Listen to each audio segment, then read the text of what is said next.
तो दोस्तों शुरू करने वाले हैं आज हम एक केमिस्ट्री पीएटी केमिस्ट्री का एक इम्पॉर्टेंट टॉपिक जिसका नाम है कोलाइड। तो क्या आपको पता है कोलाइड क्या होता है? तो कोलाइड एक ऐसा मिश्रण होता है जिसमें एक पदार्थ जैसे ठोस द्रव या गैस किसी दूसरे पदार्थ में बारीक कणों के रूप में फैला हुआ होता है और ये कण इतने छोटे होते हैं कि हम उन्हें सीधा देख नहीं सकते, लेकिन ये वास्तविक विलयन और सस्पेंशन के बीच की कैटेगरी में ये आते हैं। उदाहरण, तो क्या आपको पता है कि दूध एक कोलाइड है जिसमें फैट के छोटे छोटे कण फैट छोटे छोटे कणों के रूप में पानी में फैले रहते हैं। और दूसरा बहुत इंपॉर्टेंट उदाहरण है जो झागदार शेविंग क्रीम। और शेविंग क्रीम में क्या होता है, इसमें गैस द्रव के अंदर फैली होती है जिसे फोम कहते हैं। तो चलिए आगे देखते हैं।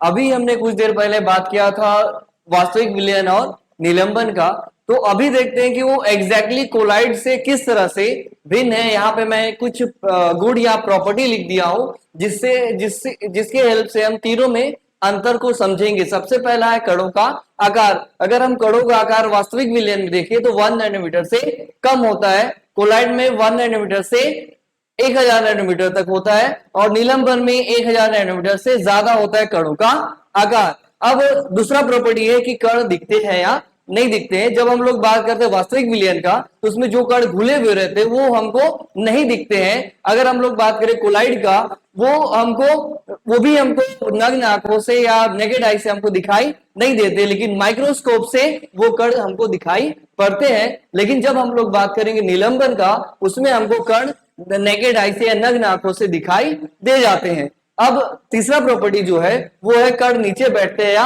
नहीं है कुछ देर बाद उस विलयन को उसी अवस्था में रखने के बाद। तो वास्तविक विलयन में आप कितने भी देर उस विलयन को रख दे उसमें जो कण है वो कभी भी नीचे नहीं बैठेगा। जब हम लोग बात करते हैं कोलाइड का, इसमें भी कभी भी कण जो है नीचे नहीं बैठता है। लेकिन जब हम लोग निलंबन को देखते हैं उसमें जो कण है वो भारी होने की वजह से उसका आकार जैसे आप देख रहे हैं कि 1000 नैनोमीटर से ज्यादा होने की वजह से कुछ देर बाद विलयन बनाने के कुछ देर बाद वो कण जो है नीचे बैठने लगते हैं। आप इस तरह से याद कर सकते हैं वास्तविक विलयन कोलाइड को और निलंबन को कि वास्तविक विलयन में जो कण है वो 1 नैनोमीटर से कम होते हैं और कण दिखाई नहीं देते और नीचे नहीं बैठते हैं। लेकिन जब हम कोलाइड का बात करते हैं तो 1 नैनोमीटर से 1000 नैनोमीटर के बीच उसका आकार होता है। माइक्रोस्कोप से दिखते हैं, नग्न आंखों से दिखाई नहीं देते। और निलंबन या सस्पेंशन जो है वो 1000 नैनोमीटर से ज्यादा होता है कणों का आकार और कण दिखते हमको दिखाई दे जाते हैं और थोड़ी देर बाद वो नीचे कण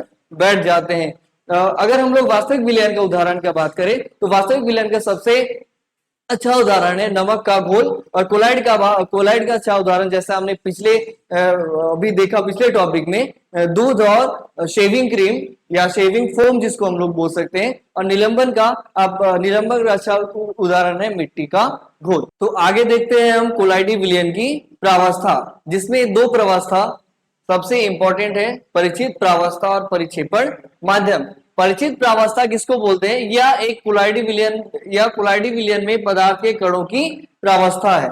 और परिक्षेपण माध्यम यह एक विलायक माध्यम है जिसमें परिचित प्रावस्था के कण बिखरे हुए होते हैं। यानी अगर मैं बात करूं परिचित प्रावस्था का तो उसमें ऐसे कण होते हैं जो किसी दूसरे कणों में बिखरे हुए होते हैं, फैले हुए होते हैं, उनको परिचित प्रावस्था कहा जाता है। और परिक्षेपण माध्यम ऐसा माध्यम होता है जिसमें परिचित प्रावस्था के कण बिखरे हुए होते हैं। उदाहरण के लिए अगर मैं बात करूं दूध का, तो दूध में जो डिस्पर्स फेस है वो फैट के कण है और डिस्पर्शन मीडियम जो है वो पानी है। और सेकेंड एग्जांपल जो झाग है जिसको हम लोग बात करते हैं शेविंग क्रीम, उसमें डिस्पर्स फेस जो है वो है गैस के बुलबुले और डिस्पर्शन मीडियम जो है वो तरल जैसे कि पानी। इसको हम लोग विलयन के जैसे यानी परिचित प्रावस्था जिसकी संख्या कम है उसको प्रावस्था समझ सकते हैं और जो संख्या में अधिक है यानी जिसका अमाउंट ज्यादा है उसको परिक्षेपण माध्यम से हम लोग समझ सकते हैं।